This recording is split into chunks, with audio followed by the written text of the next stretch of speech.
4:25 చదువుకుందాం.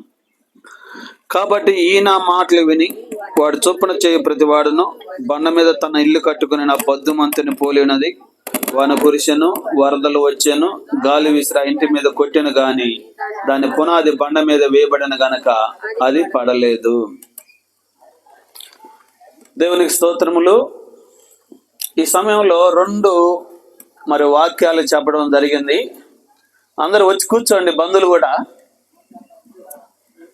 కూడా రండి, వచ్చి కూర్చోండి. చెప్పండి అమ్మా, వాళ్ళు కూడా మీటింగ్ వచ్చిన లేక రండి, వచ్చి కూర్చోండి అయ్యా. 10 నిమిషాలు వాక్యం వినండి. మీరు కూడా కొంచెం ముందు ఖాళీ ఉన్న వాళ్ళు కదా, ముందు రండి సిస్టర్స్. సమయంలో 2 వాక్య భాగాలు చదవడం జరిగింది. మొదటి వాక్యం ఏంటంటే తిమోతి రాసిన మొదటి పత్రిక 4వ అధ్యాయం 5వ వచనంలో, ఏలయనగా అది దేవుని వాక్యము వలనను ప్రార్థన వలనను పవిత్రపరచబడుతున్నది. ఒక గృహాన్ని మనము ఒకవేళ కట్టించుకున్నా కొనుక్కున్నా ఆ గృహం ఏం కావాలంటే పవిత్రపరచబడాలి. ఆ గృహము పవిత్రపరచబడాలి. మరి ఆ గృహము పవిత్రపరచబడాలి అంటే ఏముండాలంట? బైబిల్లో రాయబడింది, అది వాక్యము వలనను ప్రార్థన వలనను. ప్రార్థన, వాక్యం అంటే ఆ గృహము పవిత్రపరచబడాలంటే 2 ఉండాల. ప్రార్థన ఉండాలా, వాక్యం ఉండాలి. అందుకనే ప్రియులు వాళ్ళు కొనుక్కున్నారు గృహాన్ని. ఈ గృహాన్ని ఈ రోజున మనం ప్రతిష్ఠిస్తాము, పవిత్రపరుస్తాం. ఎట్లా అంటే వాక్యము ద్వారా, ప్రార్థన ద్వారా. కాబట్టి ఎక్కడ ప్రార్థన ఉంటుందో, ఎక్కడ వాక్యం ఉంటుందో అక్కడ పవిత్రత, పరిశుద్ధత ఉంటుందన్నమాట. ప్రార్థన ద్వారా దేవుడు ఏం చేస్తాడంటే పవిత్రపరుస్తాడు, పరిశుద్ధపరుస్తాడు. కాబట్టి అందుకనే ఎవరైనా ఇల్లు కట్టించుకోవాలనుకున్నా, ఇంటికి పునాది వేసుకోవాలన్నా, ఇల్లు కట్టించుకోవాలన్నా, ఇల్లు కట్టుకున్నాక ఇంట్లోకి వెళ్ళాలన్నా ప్రార్థన ఉండాలా, వాక్యం ఉండాలి. ఇంతకు మించింది అది దేవునికి సంబంధించింది మాత్రం కానే కాదు. ఇక ఇంతకు మించింది ఏదైనా మనం చేసామనుకోండి, వేరే ఎన్నో చేసేవాళ్ళు ఉంటారు. అవన్నీ కూడా దైవ సంబంధమైనవి కాదు, మానవ సంబంధమైనవి. మానవ సంబంధమైన వాటితో దేవుడు దేన్ని పవిత్రపరచడు. కాబట్టి దైవ సంబంధమైనవి ఏంటంటే ప్రార్థన, వాక్యము. దైవ సేవకులంగా, సంఘస్థులుగా ప్రార్థన చేస్తాము, తర్వాత వాక్యాన్ని బోధిస్తాం. ఈ వాక్యము, ప్రార్థన ద్వారా ఈ గృహము ఏం చేయబడుతుంది? పవిత్రపరచబడుతుంది. సరే, 2వ మాట కూడా మనం చదివాం. అదే మాట అంటే మత్తయి సువార్త 7వ అధ్యాయం 24వ వచనంలో అక్కడ 2 ఇళ్ళు ఉన్నాయి. 2 ఇళ్ళు గురించి రాయబడింది. ఒక ఇల్లేమో బుద్ధిమంతుని ఇల్లు, ఒక ఇల్లేమో బుద్ధిహీనుని ఇల్లు. బుద్ధిమంతుని ఇల్లేమో వాన వచ్చింది, వరద వచ్చింది, గాలి విసిరా ఇంటి మీద కొట్టింది. బుద్ధిమంతుని ఇల్లేమో పడిపోలేదు. బుద్ధిహీనుని ఇల్లేమో వాన వచ్చింది, వరద వచ్చింది, గాలి విసిరా ఇంటి మీద కొట్టింది. ఆ ఇల్లు ఏమైపోయింది? గొప్పగా కూలిపోయింది. ఆ ఇల్లు కూలిపోయింది. ఇప్పుడు బుద్ధిమంతుని ఇల్లేమో పడిపోలేదు, కూలిపోలేదు. బుద్ధిహీనుని ఇల్లేమో పడిపోయింది, కూలిపోయింది.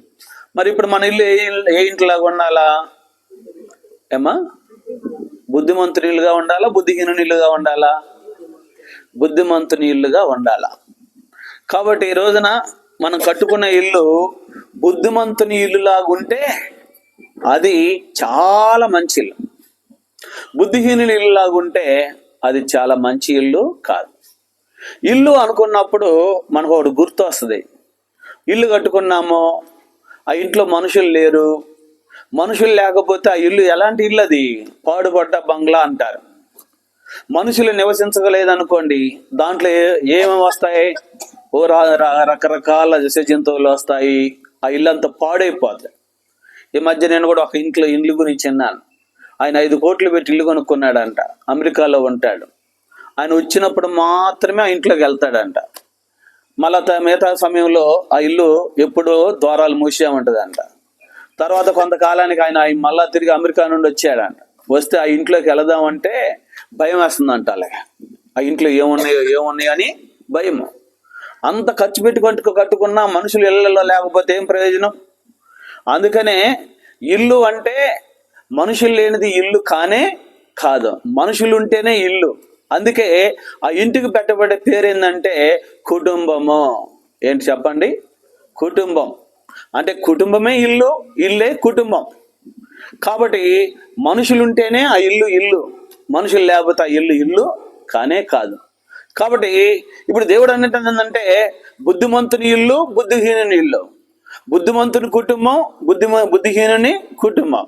బుద్ధిమంతుని కుటుంబం ఏమో స్థిరంగా ఉంది, బుద్ధిహీనుని కుటుంబం ఏమో కూలిపోయింది. ఈ రోజుల్లో మనం కూడా గుర్తుంచుకోవాల్సింది, మన ఇల్లు ఎట్లాంటి ఇల్లుగా ఉండాలంటే బుద్ధిమంతుని ఇల్లుగా, బుద్ధిమంతుని కుటుంబంగా మన ఇల్లు ఉండాలి. అట్లా ఉండునట్లుగా మనం చూసుకోవాలి. బుద్ధిహీనులు కూలిపోయింది, వాన వచ్చింది, వరద వచ్చింది, గాలి విసిరి ఇంటి మీద కొట్టింది, ఆ ఇల్లు ఏమైపోయింది? కూలిపోయింది. సరే, బుద్ధిమంతుని ఇంటికి బుద్ధిహీనుని ఇంటికి మధ్య తారతమ్యం ఏంటి? దాని గురించి 2 మాటలు చెప్పాలనుకుంటున్నాను. చూడండి, అక్కడ రాయబడిన మాట 7వ అధ్యాయం 24వ వచనంలో, కాబట్టి ఈయన మాటలు విని వాడి చొప్పున చేయు ప్రతి వాడును బండ మీద తన ఇల్లు కట్టుకుని బుద్ధిమంతుని పోలి ఉంది. తర్వాత 26వ వచనం, మరి నా మాటలు విని వాడు చొప్పున చేయని ప్రతి వాడు ఇసుక మీద తన ఇల్లు కట్టుకుని బుద్ధిహీనుని పోలి ఉండును. బుద్ధిమంతుడికి బుద్ధిహీనునికి మధ్య తారతమ్యం ఏంటంటే, బుద్ధిహీనుడు ఇద్దరు కలిసి మందిరానికి వెళ్ళారంట. ఇల్లు కట్టుకుందాం, చెరొక ఇల్లు కట్టుకుందాం అని వెళ్ళారు. వీళ్ళిద్దరు ఏం చేశారంటే చెరొక ఇల్లు కట్టుకుందాం అని వెళ్ళారు. సరే, అక్కడ దేవుడు ఏం చెప్పాడంటే, ఇల్లు కట్టుకోవాలంటే ఏడ కట్టుకోవాలా? బండ మీద కట్టుకోండి అని చెప్పాడు. బండ మీద కట్టుకోండి, ఇసుక మీద కట్టుకోవద్దు అన్నాడు. సరే, ఈ వ్యక్తి ఇద్దరు ఏం చేశారంటే చక్కగా విన్నారు. దేవుడు మాట్లాడుతుంటే ఇద్దరు విన్నారు. బుద్ధిమంతుడు విన్నాడు, బుద్ధిహీనుడు విన్నాడు. బుద్ధిమంతుడు ఏం చేశాడంటే దేవుడు చెప్పినట్టుగా బండ మీద తన ఇల్లు కట్టుకున్నాడు. బుద్ధిహీనుడు కూడా విన్నాడు. విని ఏమనుకున్నాడు తెలుసా? అరే, ఈ దేవునికి ఏం తెలుసు? దేవునికి అసలు తెలివే లేదు, జ్ఞానమే లేదు. ఆయన అంతే చెబుతుంటాడు. దేవుడు చెప్పిన మాట మనం ఎందుకు వినాలా? మన సొంత ఆలోచనతో మనం కట్టుకోవాలని వాడు ఏం చేశాడంటే ఇసుక దగ్గరికి వెళ్ళాడు. ఇసుక నేల మెత్తగా ఉంటది కదా, ఇసుక నేల బాగా పునాది తీశాడు. పునాది తీసి ఇల్లు కట్టుకున్నాడు.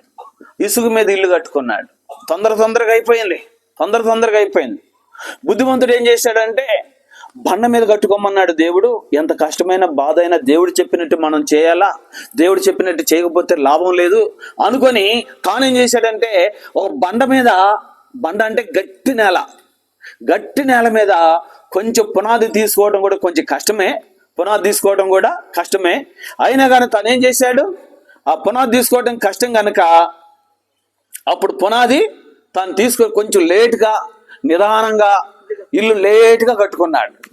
బుద్ధిమంతుడి ఇల్లేమో లేట్ అయింది, బుద్ధిహీనుడి ఇల్లేమో తొందరగా అయిపోయింది. సరే, ఒక శోధన వస్తుంది కదా. ఏదో ఒక రోజున బాగా వాన వచ్చేసింది, వరద వచ్చింది, గాలి విసిరి ఇంటి మీద కొట్టింది. అప్పుడు బుద్ధిహీనుడు ఇసుక మీద కట్టబడిన ఇల్లు ఏమైపోయిందంటే ఇసుకంతా జారిపోతా ఉంది. పునాదులు బయటపడేసరికి ఆ ఇల్లు ఏమైపోయింది?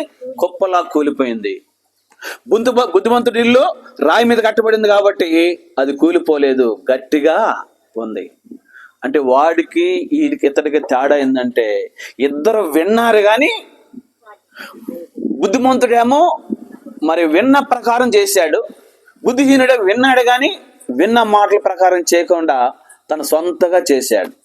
అందుకనే ఈరోజు నా తలంపు ఏంటంటే యేసు ప్రభు చెప్పినట్లుగా ఎవరైతే చేస్తారో ఆ ఇల్లు నిలబడుతుంది, రెండోది ఆ కుటుంబం కూడా నిలబడుతుంది.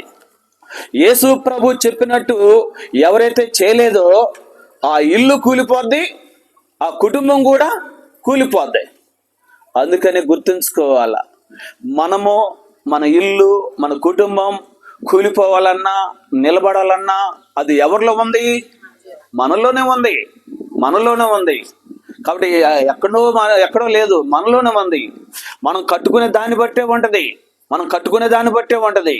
కాబట్టి అందుకనే యేసు ప్రభు చెబుతున్న మాట ఏంటంటే, బుద్ధిమంతుని ఇల్లు వలె మీ ఇల్లు ఉండాలా, బుద్ధిమంతుని కుటుంబం వలె మీ కుటుంబము ఉండాలని యేసు ప్రభు చెబుతున్నాడు.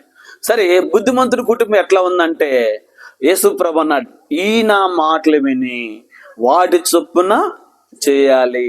నా మాటలు వినాలా, వాటి చొప్పున మీరు చేయాలా. యేసయ్య మాటలు వినాలి, వాటి చొప్పున మనము చేయాల. ఏదో రాజకీయ నాయకుల మాటలు, లేదా ఈ లోకంలో గొప్పల మాటలు, లేదా ఈ లోకంలో మనుషుల మాటలు విని వాటి చొప్పున చేసామనుకో, కుప్పలాగా కూలిపోతాం.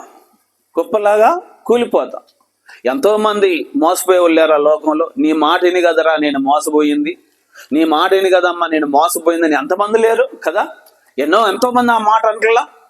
మనుషుల మాటలు వింటే ఏమైపోతామో తెలిసిన మనము కూలిపోతాం. అదే దేవుడి మాటలు వింటే నిలబడతాము, బలపడతాము, స్థిరంగా ఉంటాము, కదలకుండా ఉంటాం. అందుకనే యేసు ప్రభు అన్నాడు, నా మాటలు విని వాటి చొప్పున మీరు చేస్తే మీ ఇల్లు నిలబడుతుంది, మీ కుటుంబము నిలబడుతుంది. బైబిల్లో చాలా మంది యేసు ప్రభు మాటలు విని వాటి చొప్పున చేసినందువలన వాళ్ళ జీవితాల్లో గొప్ప మేలు జరిగింది. కొద్ది మంది గురించి చెప్పేసి నేను ముగిస్తాను. బైబిల్ అపోస్తల కార్యముల గ్రంథం 8వ అధ్యాయం 35వ వచనం. అపోస్తల కార్యముల గ్రంథం 8వ అధ్యాయం 35వ వచనం. అందుకు పిలుపు నోరు తెరిచి ఆ లేఖనమును అనుసరించి అతను యేసును గూర్చిన సువార్త ప్రకటించాను. త్రోవలు వెళ్తుండగా నపుంసకుడు ఇదిగో నీళ్లు. ఇక్కడ పిలుపు గాజారణ్యంలో నిలబడ్డాడు. ఒక నపుంసకుడు, కందాకారానికి కింద మంత్రి. ఈయనేం చేస్తున్నాడో తెలుసునా? ఈయనేం చేస్తున్నాడంటే, ఆయన రథం వేసుకొని యెరూషలేముకి వెళ్ళి ఆరాధన చేసి వస్తున్నాడు. ఈ పిలుపు రథం ఎక్కి యేసు ప్రభు మాటలు చెప్పాడు. ఆ పిలుపు దైవసేవకుడు పాస్టర్ గారు, ఆయన రథం ఎక్కి మంత్రి, ఆయన ఒక ఆర్థిక శాఖ ఫైనాన్స్ మినిస్టర్, ఆయనకు వాక్యం చెప్పాడు. చెప్పగానే ఆయన హృదయం కదిలిపోయింది. యేసు ప్రభుని గురించిన మాటలు చెప్పగానే ఆయన హృదయం ఏమైపోయిందని కదిలిపోయింది. వెంటనే తాను ఏం చేశాడు తెలుసా? ఇదిగో నీళ్లు, నాకు వెంటనే బాప్తిస్మము ఇవ్వు, నాకు వెంటనే బాప్తిస్మి. అంటే దేవుని మాటలు ఆయనలోకి వచ్చేసినాయి. ఆ మాటలు ఏం చెప్తున్నాయో ఆ ప్రకారం తను ఏం చేశాడు? బాప్తిస్మం తీసుకున్నాడు. కాబట్టి తను ఆలస్యం చేయలేదు. వాక్యం చెబుతుండగానే, దేవుని మాటలు చెబుతుండగానే ఆ మాటలు అంగీకరించాడు, హృదయంలో చేర్చుకున్నాడు. ఆ మాటల ప్రకారం నేను నడుచుకోవాలనుకున్నాడు. వెంటనే ఏం చేశాడు? తను బాప్తిస్మము తీసుకున్నాడు. తీసుకోవటం వల్ల తనకి ఏం వచ్చిందో తెలుసునా? గొప్ప రక్షణ. ఏ రక్షణ చెప్పండి? రక్షణ. ప్రేమైన సహోదరుడా, సహోదరి, మనము దేవుని మాటలు వినడం కాదు, దేవుని మాటలు విని వాటి చొప్పున మనం చేస్తే ప్రభు మనకేమిస్తాడు? రక్షణ ఇస్తాడు. ఇక ఆ మంత్రి, ఆ ఫైనాన్స్ మినిస్టర్, ఆర్థిక శాఖ మంత్రి ఇథియోపియా దేశానికి వెళ్ళి ఇథియోపియా దేశంలో అనేక మంది ఎదుట తను సాక్షిగా ఉన్నాడు. ప్రేమైన సహోదరుడా, సహోదరి, ఈ రోజుల్లో గుర్తుంచుకోనండి, ప్రభు మాటలు వినడం కాదు, విని ఏం చేయాలంట? బాప్తిస్మం తీసుకోవాలా, రక్షణ పొందాలా. కాబట్టి ప్రభు చెప్పేది అదే. కాబట్టి ఈ మంత్రి ఏం చేశాడంటే, ప్రభు మాటలు విన్నాడు. విన్న తర్వాత తన హృదయంలో ఇదిగో నీళ్లు, బాప్తిస్మానికి ఆటంకమో ఏమి అన్నాడు. ప్రేమైన అయ్యా, అమ్మ, ఈ రోజున మన జీవితంలో కూడా గుర్తుంచుకోవాల్సినవి ఏంటంటే, ప్రభు మాటలకు విధేయత చూపించాలి. యేసు ప్రభు చెప్పిన మాటలు సత్యమైనవి. కాబట్టి ఆ మాటలు గట్టిగా పట్టుకోవాలా. పట్టుకొని ఆ మాటల ప్రకారం మనము ఉంటే గొప్ప రక్షణ ఇస్తాడు. కాబట్టి ఈ వ్యక్తి ఏం చేశాడంటే, ప్రభు మాటలు విన్నాడు. విధేయత చూపించాడు, బాప్తిసం తీసుకున్నాడు. ఆ వ్యక్తికి ఏమొచ్చింది? రక్షణ వచ్చింది. మార్కు 16:16 ఏం రాబడింది? నమ్మి బాప్తిసం పొందిన వాడు రక్షింపబడును. కాబట్టి నమ్మని వానికి శిక్ష విధింపబడును. ఈ దినాల్లో యేసు ప్రభువుని నమ్మాలా, బాప్తిసం తీసుకోవాలా, అప్పుడు నీకేమొస్తుంది? రక్షణ వస్తుంది. ఒకవేళ నువ్వు నమ్మకపోతే, నువ్వు బాప్తిసంలోనికి రాకపోతే నీకేముందో తెలుసా? శిక్ష ఉంది. ఏంటి ఆ శిక్ష? నరకం. భయంకరమైన నరకం అండి. నరకం అంటే సామాన్యం కూడదు. అగ్నిగుండం. భూమి మధ్య భాగంలో అగ్నిగుండం ఉంది. ఎవరు చెప్పారని అంటే బైబిల్ చెబుతుంది. బైబిలే కాదు, శాస్త్రవేత్తలు కూడా భూమిని తవ్వారు. భూమిని తవ్వితే భూమి లోపల అగ్నిగోళం ఉంది. అగ్నిగుండం ఎందుకు ఉంచాడు దేవుడు అక్కడ? యేసు ప్రభుని నమ్మకుండా, పాపక్షమాపణ పొందకుండా, మరి రక్షణ పొందకుండా ఎవరైతే ఉంటారో వారు చనిపోయిన తర్వాత వారి ఆత్మలు అగ్నిగుండంలో మలమల మాడుతూ ఉంటాయి. అగ్నిగుండంలో కాలిపోతూ ఉంటాయి. ఇది ఎంత బాధ అండి! ఎంత బాధ! ఒక్క చలివొత్తే తట్టుకోలేని బాడీలు, ఒక ఎండొత్తే తట్టుకోలేని వాళ్ళు మనం. రేపు అగ్నిగుండంలో కాలిపోవటం అంటే సామాన్యమైన విషయమా? ప్రియమైన సహోదరుడా, సహోదరి, ఈ రోజున నీ జీవితంలో గుర్తుంచుకో, యేసయ్యను నమ్ముకో, యేసయ్యనందు విశ్వాసం ఉంచు. యేసు ప్రభుని నమ్మితే నీవు నరకం తప్పించుకుంటావు, గొప్ప రక్షణ పొంది పరలోక రాజ్యంలో నీవు చేరుతావు. కాబట్టి మొట్టమొదటగా ఈ నపుంసకుడు, కందాకారాని కింద మంత్రి, ఈయన ఏం చేశాడంటే వాక్యం విన్నాడు, వాడి చొప్పున చేశాడు, గొప్ప రక్షణ తను పొందగలిగాడు. బైబిల్ ఇంకొక వ్యక్తిని గురించి మీ మధ్య తీసుకొని రావాలని కోరుతున్నాను. మరి యోహాను సువార్త 2వ అధ్యాయం 5వ వచనం. యోహాను సువార్త 2వ అధ్యాయం 5వ వచనం. అక్కడ రాయబడిన మాట, ఆయన తల్లి పరిచారకులను చూసి ఆయన మీతో చెప్పునది చేయుడి. కాబట్టి అందరూ నాతో చెప్పండి, ఆయన మీతో చెప్పునది చేయుడి. ఇక్కడ ఒక పెండ్లి విందు జరుగుతుంది. ఆ విందులో రాగానే ద్రాక్షారసం ఇస్తారు. అది ఆనవాయితీ. సరే, ఆ పెండ్లి విందులో ద్రాక్షారసము సగం కొంతమందికి పోసిన తర్వాత అయిపోయింది. మరి మిగతా వాళ్ళందరూ ఏంది మాకు రాలేదు అని సనుగులు గొనుగులు అయిపోయినాయి. అయితే ఆ పెండ్లి విందులో యేసు ప్రభు తల్లిగా ఉన్న మరియమ్మ యేసు ప్రభు దగ్గరికి, అయ్యా వాళ్ళకి ద్రాక్షారసం అయిపోయింది అయ్యా అంటే, ప్రభు అన్నాడు, అమ్మ నా సమయం ఇంకా రాలేదు, నువ్వు మౌనంగా ఉండు అన్నాడు. సరే, పరిచారకులను చూసింది. ఆడ పెండ్లి విందులో నీళ్ళు, మరి ద్రాక్షారసం పోసే పరిచారకులు ఉంటారు కదా, వాళ్ళని చూసింది. మీరు వెళ్ళండి, యేసు ప్రభు చెప్పినట్లుగా చేయండి అన్నది. అనగానే వాళ్ళు వచ్చి నిలబడ్డారు యేసు ప్రభు ఎదుట. ప్రభు ఏమన్నాడంటే, 6 రాతి బాణలు ఖాళీ చేసి ఆ బాణాల నిండా నీళ్లు నింపమన్నాడు. వీళ్ళు వెళ్ళారు, ప్రభు చెప్పినట్టుగా రాతి బాణాలు ఖాళీ చేసి రాతి బాణాల నిండా నీళ్లు నింపారు. ఈ నీళ్లు తీసుకెళ్ళిపోయాను అన్నాడు. ఆ నీళ్లు తీసుకుని పోతుంటే నీళ్ళు ఏమైపోయినాయి? ద్రాక్షారసం అయిపోయినాయి. అసలు అదేం విచిత్రమో కానీ యేసు ప్రభు అన్నాడు అంతే, ఓ నెలలారా ద్రాక్షారసంగా మీరు మారిపోండి అన్నాడు. అంతే, నీళ్ళు ఏమైపోయినాయి? ద్రాక్షారసం అయిపోయింది. అంటే యేసు ప్రభు చెప్పినట్లుగా చేయడం ద్వారా అక్కడ నీళ్ళు ఏమైపోయినాయి అంటే ద్రాక్షారసం అయిపోయినాయి. కాబట్టి బండ మీద కట్టబడిన ఇల్లు ఎలాంటిదంటే ద్రాక్షారసం లాంటిది. ఈ రోజుల్లో మన కుటుంబాల్లో, మన ఇళ్లలో కూడా ద్రాక్షారసం ఉండాల. ద్రాక్షారసం అంటే మత్తు పదార్థం కాదు, మనుషులు తాగి సంతోషించేది. మత్తు పదార్థం వేరు, మంచి ద్రాక్షారసం వేరు, చెడు ద్రాక్షారసం వేరు. కాబట్టి మంచి ద్రాక్షారసం ఏం చూపిస్తుందంటే బైబిల్లో సంతోషాన్ని చూపిస్తుంది. కాబట్టి యేసు ప్రభు ఆయన చెప్పినట్లుగా చేస్తే వాళ్ళ జీవితాలు నీళ్ళులాగా ఉండవు. ఎట్లా ఉంటాయి? ద్రాక్షారసం లాగా ఉంటది. ద్రాక్షారసం అంటే సంతోషభరితంగా ఉంటది. ఎట్లా ఉంటుంది చెప్పండి? సంతోషభరితంగా ఉంటుంది. ఈ రోజున గుర్తుంచుకోండి, మన ఇళ్లలో సంతోషం ఉండాలంటే యేసు ప్రభు చెప్పినట్టుగా చేయాల.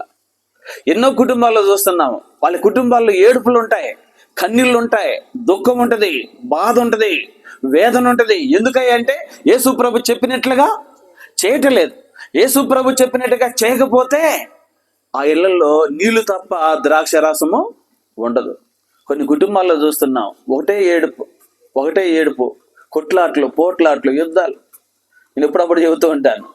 మా ఆంటీ ఇంటి పక్కనే పోలీస్ కానిస్టేబుల్. వాళ్ళు ఇంట్లోకి వెళ్ళారంటే మాత్రం టేప్ రికార్డ్ ఆన్ చేసుకుంటారు. టేప్ రికార్డ్ ఆన్ చేసుకున్నారంటే వాళ్ళు ఎవరిని ఎవరు కొడుతున్నారో అర్థం కాదు.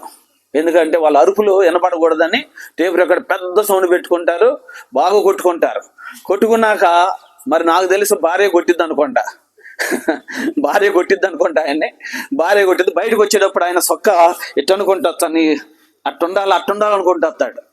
అంటే కొట్టించుకునేది ఆయన, బయటకు వచ్చిన నేను కొట్టాను అన్న ఫీలింగ్ అంతా కనబడాలని చేతులు ఇట్టు అనుకుంటూ వస్తుంటాడు, అట్టుండాలని. కాబట్టి వాళ్ళ కుటుంబం ఎప్పుడు చూసినా కొట్లాటే. కుటుంబంలో ఏముంది? అంత కొట్లాట.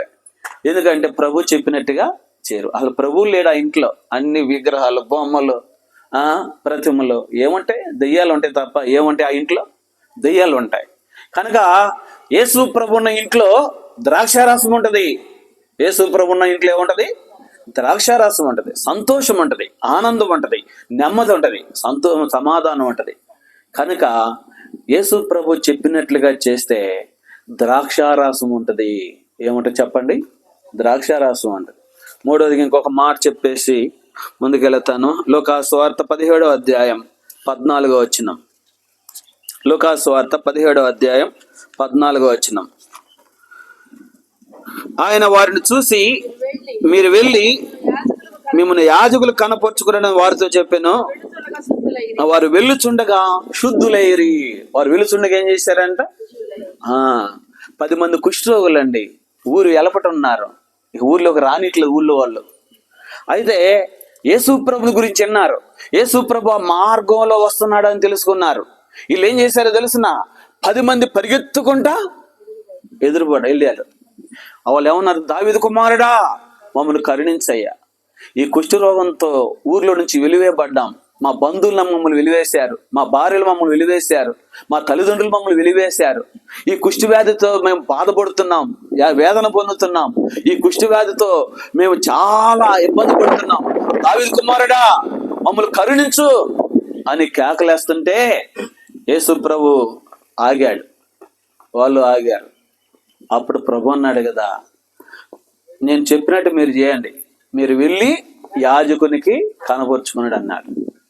వీళ్ళు ఏం చేశారంటే, ఇదేంట్రా బాబు, ఆయన తల మీద చేతుల నుంచి, లేకపోతే కుష్ఠరోగం ఎక్కడ ఉందో అక్కడ చేతుల నుంచి ప్రార్థన చేస్తాడు అనుకుంటే ఈయన వెళ్ళి యాజకుని కనపరుచుకోమంటున్నాడు అని వాళ్ళ హృదయాల్లో సందేహము రాలా. అయినా మనము మన ఆలోచనలు కాదు, ప్రభు చెప్పినట్టు చేద్దాం. ఎవరు చెప్పినట్టు? ప్రభు చెప్పినట్టు చేద్దాం అనుకొని వాళ్ళు ఏం చేశారంటే, ప్రభు చెప్పినట్టుగా ఊళ్ళోకి వెళ్ళారు. యాజకుని కనపరుచుకుందామని వెళ్తున్నారు. వెళుతూ ఉండగానే మధ్యలోనే వాళ్ళకేమొచ్చిందో తెలిసిన? కుష్టి వ్యాధి అంతా పోయి మామూలు దేహం వచ్చేసింది. ఆశ్చర్యం చూసుకున్నారు. ఎట్లా చూసుకున్న 10 మంది ఎట్లా చూసుకున్నారు? చూసుకుంటే దేహంలో ఎక్కడ కుష్టి వ్యాధి లేదు. దేహంలో ఎక్కడ కుష్టి వ్యాధి లేదు. చూస్తే ఏమైంది? వాళ్ళు ఒకళ్ళు చూసుకున్నారు. అరే, నీ కుష్టి వ్యాధి ఏమైంది? నీ కుష్టి వ్యాధి ఏమైంది? యేసయ్య బాగు చేశాడు. ఆయన చెప్పినట్టుగా మనం చేసాం గనక యేసయ్య ఏం చేశాడు? మనల్ని బాగు చేశాడు. ప్రేమను అయ్యామా గుర్తుంచుకుందాం. యేసయ్య చెప్పినట్టుగా మనం చేస్తే అక్కడ యేసయ్య మనల్ని ఏం చేస్తాడు? ఆయన బాగు చేస్తాడు. యేసయ్య చెప్పినట్టుగా మనం చేస్తే యేసయ్య మనల్ని ఏం చేస్తాడో తెలుసునా? ఆయన మనల్ని స్వస్థపరుస్తాడు. ఏం చేస్తాడు ఆయన? కాబట్టి యేసు ప్రభు చెప్పినట్టుగా చేసిన కుటుంబంలో అనారోగ్యం రాని, వ్యాధి రాని, బాధ రాని, కష్టం రాని, యేసయ్య ఏం చేస్తాడు? దాన్ని స్వస్థపరుస్తాడు. ఏం చేస్తాడు చెప్పండమ్మా? స్వస్థపరుస్తాడు. కాబట్టి ఈ రోజున దేవుని బిడ్డలైన మన జీవితంలో యేసయ్య చెప్పినట్టుగా చేయడం ద్వారా మన కుటుంబంలో స్వస్థత ఉంటుంది. ఇంకొక మాట చదువుకుందాం. బైబిల్లో అక్కడ రాయబడిన మాట మనం చూస్తే, మరి లూకాసు వార్త 10వ అధ్యాయం 38వ వచనం. లూకాసు వార్త 10వ అధ్యాయం 38వ వచనం. ఒక గ్రామంలో ప్రవేశించాను.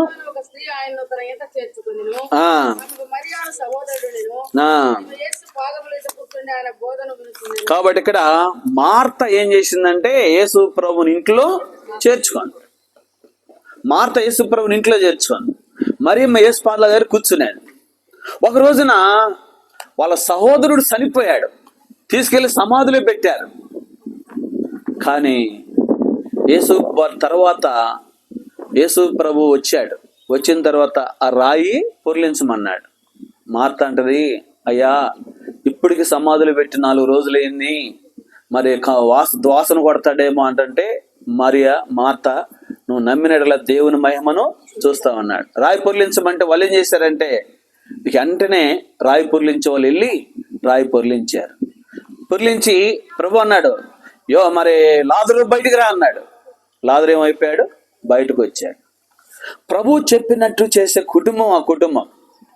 అందుకనే ఆ కుటుంబంలో మరణం వచ్చినా ఆ మరణం నుండి దేవుడు ఏం చేశాడు? కాపాడాడు. ఆ మరణం నుండి కూడా దేవుడు కాపాడాడు. కాబట్టి మన కుటుంబాల్లో మరి ఎట్లాంటి మరణకరమైన పరిస్థితులు వచ్చినా ఆ పరిస్థితుల నుండి కాపాడేది ఎవరో తెలుసునా? దేవుడే.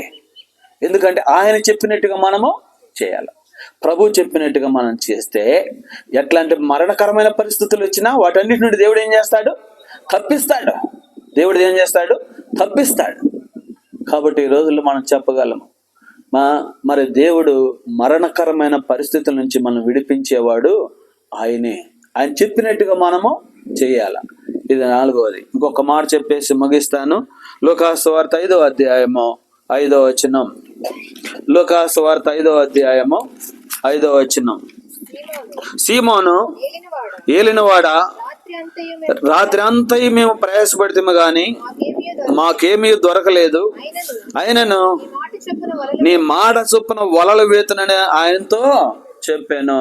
యేసు ప్రభు శిష్యులు పేతురు, యోహాను, యాకోబులు వీళ్ళందరూ ఏం చేశారంటే రాత్రంతా చేపలు పట్టడానికి వెళ్ళారండి. దోణి వేసుకున్నారు, వలలు తీసుకున్నారు, సముద్రం మీదకి వెళ్ళారు, వలలు వేసారు. వలలు వేస్తున్నారు, లాగుతున్నారు. ఇక్కడ ఒక్క చేప వాళ్ళకు పడలా. ఇక పాపం చేతులన్నీ ఏమైపోయినాయి?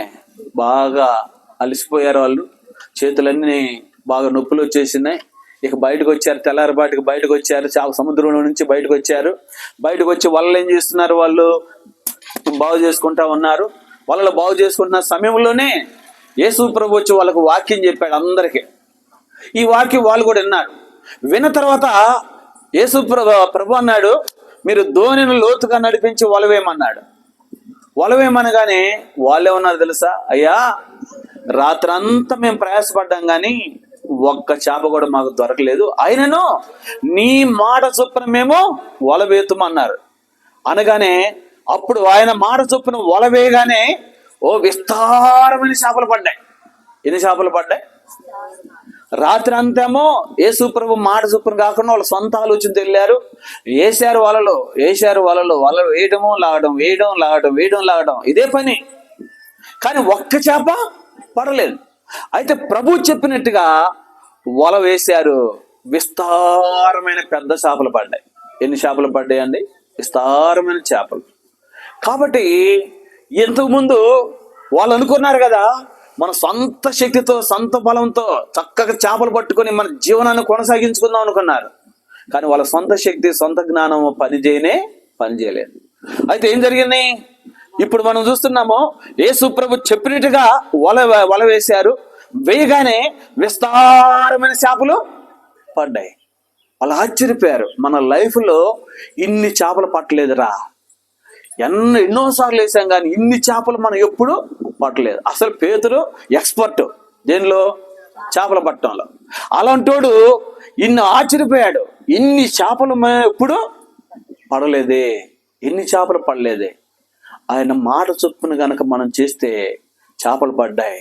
ఆయన మాట చొప్పున మనం చేస్తే ఏం పడ్డాయి? చేపలు పడ్డాయి. ఈరోజు నా ప్రియమైన సహోదరుడా, సహోదరి, కాబట్టి చేపలు ఏం చూపిస్తుందంటే జీవనాధారం. ఏ ఆధారము? మరి మరి అక్కడ వాళ్ళెవరో జాలర్లకు జీవనాధారం ఏంటంటే చేపలే. చేపలు పడలేదనుకో వాళ్ళు ఏడుస్తారు, చేపలు బాగా పడ్డాయి అనుకో సంతోషిస్తారు. ఇప్పుడు చేపలు విస్తారంగా పడ్డాయి కదా, పడ్డ తర్వాత వాళ్ళ హృదయాల్లోకి ఏమొచ్చేసింది? ఇప్పుడు సంతోషం వచ్చింది. అంటే దేవుడు యేసు ప్రభు చెప్పినట్టుగా వాళ్ళు చేస్తే జీవితాంతం వాళ్ళకి యేసు ప్రభు పోషకుడుగా ఉంటాడు. రోజుల్లో మనం గుర్తుంచుకోవాలా, మనము మన కుటుంబాలు పోషించబడాలంటే ఎవరు చెప్పినట్టు చేయాలా? యేసు ప్రభు చెప్పినట్టు మనం చేయాలా, ప్రభు చెప్పినట్టు చేయాలి. బైబిల్లో కూడా రాయబడి ఆయన చెప్పినట్లు మనం చేయడం ద్వారా దేవుని ఆశీర్వాదము మనకు వస్తుంది. కాబట్టి ఈ రోజుల్లో ప్రియమైన సహోదరుడా సహోదరి, మరి ఈ కుటుంబము దేవుని మాట చొప్పున చేస్తే ఈ కుటుంబానికి జీవనాధారము ఎవరు? దేవుడే. జీవనాధారము దేవుడే. కాబట్టి ఇంట్లో నివసించే వారికి జీవనాధారము దేవుడే. కాబట్టి అందుకనే ప్రభు చెప్పినట్టుగా మనము చేయాలి. ప్రభు చెప్పినట్టుగా మనం చేస్తే దేవుడు అన్నీ ఏది కావాలంటే దేవుడు అది ఇస్తాడు మనకి. ప్రభు చెప్పినట్టు చేయకపోతే ఆ బుద్ధిహీనుని ఏమైపోయింది? కూలిపోయింది. రోజుల్లో గుర్తుంచుకొని వినాలి, యేసు ప్రభుని గురించి వినాలి. ఏది విన్నామో దాని ప్రకారం మనం చెయ్యాలి. అది విని వదిలిపెట్టకూడదు. ఈ చెవిలో కొండిని ఈ చెవిలో కొండ వదిలేయకూడదు. వినాలి, దాని ప్రకారం మనము చెయ్యాలి. కాబట్టి అందుకనే మనము విని దాని ప్రకారం చేస్తే మనం నిలబడతాం. ఈ ఇల్లు కూడా ఎట్లా ఉండాలంటే బుద్ధిమంతుని ఇల్లుగా ఉండాలి. అట్లా ఉండినట్లు మనం కూడా ప్రార్థన చేద్దాం. ప్రార్థన చేసుకుందాం.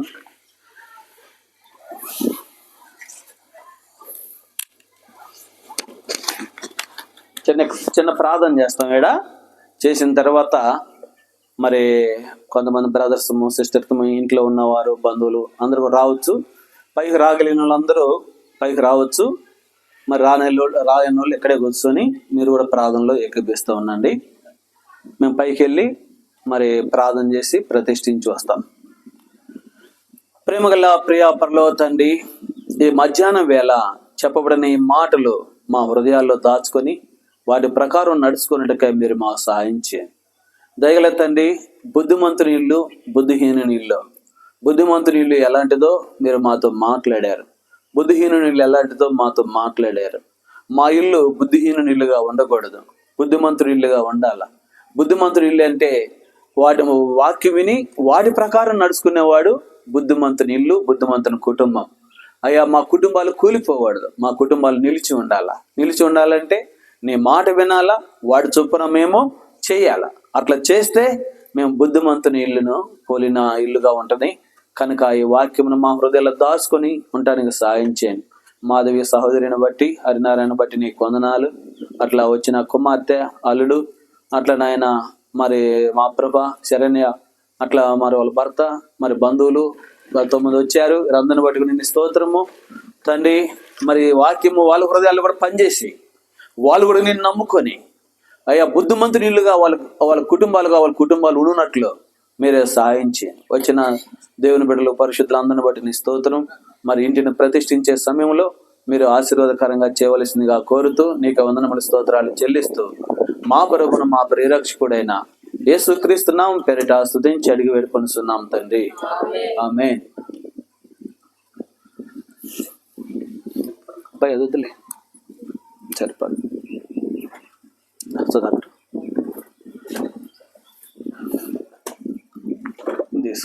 ఆ ఇంటి వారందరూ పైకి రండి, బంధువులు రండి. అట్లనే రాగలిగిన వాళ్ళందరూ కూడా, అంత పెద్ద ముసలోళ్ళు ఉన్నారు, మరి ఎక్కగలిగితే మీరు కూడా వస్తే మంచిది.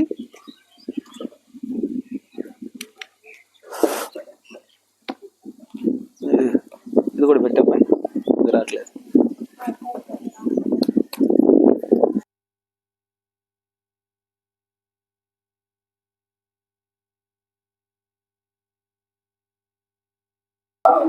మనకు సమాధాన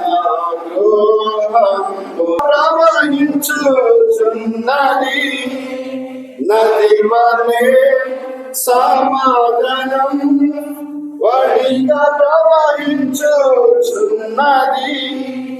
అడ్డుల రోసి.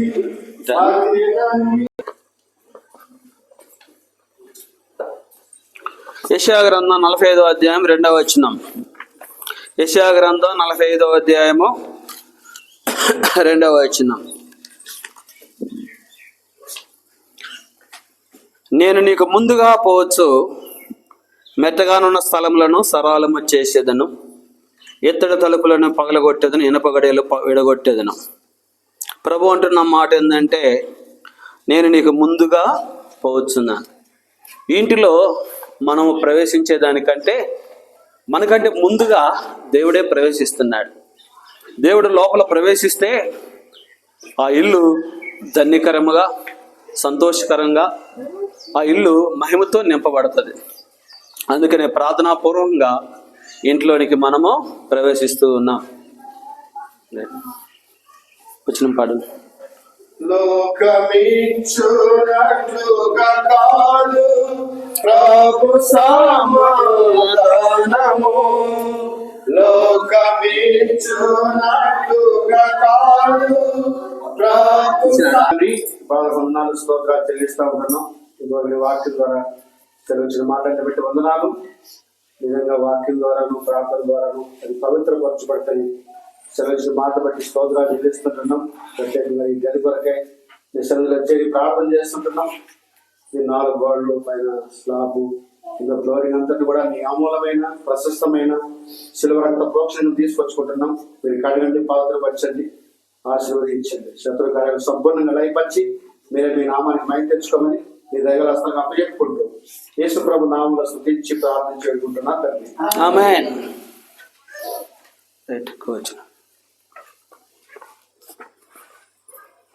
యేసు ప్రభుని స్తుతించుట. సేవకురాలు ప్రార్థన చేస్తే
ఆమేన్. ప్రభు కడిగేను కలుషాత్మల మమ్ము ప్రభు కడిగేను. ప్రేమగల తండ్రి, నమ్మకైన మా ప్రభువా, ప్రియబిడలు హరినారాయణ, మాధవి వాళ్ళను ప్రేమించి ఇచ్చిన ఈ గృహాన్ని బట్టి నీ స్తోత్రము. ఈ యొక్క హాలు కొరకు ప్రార్థన చేస్తున్నాం. ఈ హాలు కూడా నీ కలువరి శిలువ రక్తదారులకు తీసుకొని వస్తున్నాం. పాలికంగా ఆత్మీయంగా ఉన్నట్లు మీరే సహాయం చేయండి. ఈ హాలును కలువరి శిలువ రక్త ప్రోక్షణ తీసుకొచ్చిన ఆయన హాల్లోకి వచ్చిన వారు కూడా దైవ సన్నిధి ఉన్నట్లుగా గ్రహించినట్లు సహాయం చేయండి. శత్రువు సంబంధించిన కార్యాలు ఏమి కూడా ఈ ఇంటిలో, ఈ గృహంలో, ఈ యొక్క మా రూముల్లో కనబడుకున్నట్లు మీరే సహాయం చేయండి. ఇంటిని నీ కలువరి శిలువ రక్త ప్రోక్షణ తీసుకొని వస్తూ పవిత్రపరుస్తుండగా మీరే సహాయం చేయండి. ఈ బిడ్డలు ఇంట్లో గడిపే సమయం అంతలో కూడా అయ్యా మా ప్రభు దేవుని గురించిన ఆలోచనలు, తలంపులతో నింపబడినట్లు మీరే సహాయం చేయమని విశ్వాసంతో సాతాన్ని బంధిస్తూ వారు చేసే పనులన్నింటిలో కూడా మీరు సహాయం చేయండి. వారు కూడా సేద తీర్చబడటానికి ఒక మంచి గృహం విశ్వాసంతో సాతాన్ని బంధిస్తూ నీకు వందనములు, స్తోత్రాలు చెల్లిస్తూ యేసు ప్రభు నామం పేరిట అడిగి వేడుకొనుచున్నాం తండ్రి. ఆమేన్. తండ్రి, చేయబడిన పరిచర్యను దీవించము. గృహ ప్రతిష్ఠ చేయట్లో సహాయపడిన వందనాలు. చేయబడిన పరిచర్య ద్వారా నీ నామానికి మహిమ, ఘనత, ప్రభావం తెచ్చుకోనండి. బిడ్డల గృహంలో నివాసం చేసినప్పుడు వారు సర్వ సంతోషంతో, ఆనందంతో నింపబడినట్లు అయ్యా నీకు మహిమకరమైన జీవితాన్ని వాళ్ళు జీవించినట్లు మా ప్రభా మీరే సహాయం దయచేసి నడిపించమని, సన్ని తోడుగుంచమని విశ్వాసంతో సాతాన్ని బంధిస్తూ యేసయ్య శ్రేష్టమైన నా పేరిట స్తుతించి అడిగి వేడుకొనుచున్నాం తండ్రి. తండ్రి అయిన దేవుని ప్రేమ, కుమారుడైన యేసుక్రీస్తు వారి యొక్క కృప, పరిశుద్ధాత్మిక నేను సహాసం, ఆయన బిడ్డలైన మనకును ఆయన విశ్వాసం ఉంచిన వారందరికీ నీ సదాకాలం తోడ నడిపించును గాక. ఆమేన్. Praise Lord. అందరికీ గృహం ప్రతిష్ఠించడం జరిగింది. చక్కగా గృహంలో మీరు ఇల్లు ఉండొచ్చు, సామాన్ సర్దుకోవచ్చు. సాయంత్రము 7 గంటలకు ఇనోషాన్ ఇంటి దగ్గర మరి మీటింగ్ ఉంటది, దయచేసి ఆ మీటింగ్ కూడా అందరు రండి.